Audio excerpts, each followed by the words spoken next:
কথাবার্তা কহিয়া মেজদার পাশের পড়ার বিঘ্ন না করিস, এই জন্য তিনি নিজে প্রত্যহ পড়িতে বসিয়া কাঁচি দিয়া কাগজ কাটিয়া 20-30 খানি টিকিটের মতো করিতেন।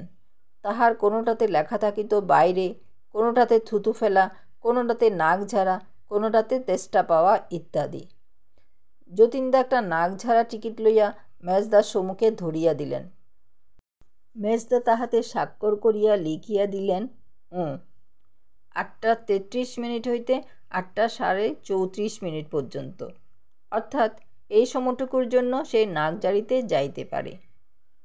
ছুটি পাইয়া যতীনদা টিকিট হাতে উঠিয়া যাইতেই ছোড়দা থুতু ফেলা টিকিট পেশ করিলেন। মেজদা না লিখিয়া দিলেন।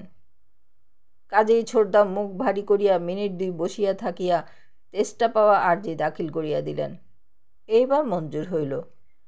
মেজদা সই করিয়া লিখিলেন 8:41 হইতে 8:47 পর্যন্ত।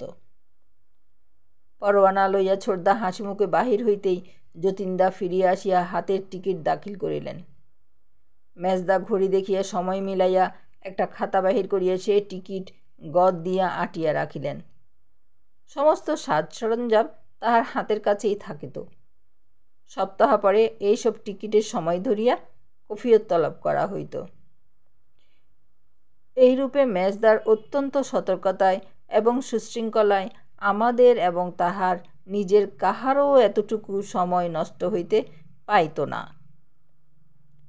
প্রত্যহ এই 1.5 ঘণ্টা কাল অতিশয় বিদ্যাভ্যাস করিয়া রাত্রি 9টার সময় আমরা যখন বাড়ির ভিতর শুইতে আসিতাম, তখন মা সরস্বতী নিশ্চয়ই ঘরের চৌকাঠ পর্যন্ত আমাদিগকে আগাইয়া দিয়া যাইতেন, এবং পরদিন স্কুলের ক্লাসের মধ্যে যে সকল সম্মান সৌভাগ্য লাভ করিয়া ঘরে ফিরিতাম, সে তো আপনারা বুঝিতেই পারিতেছেন।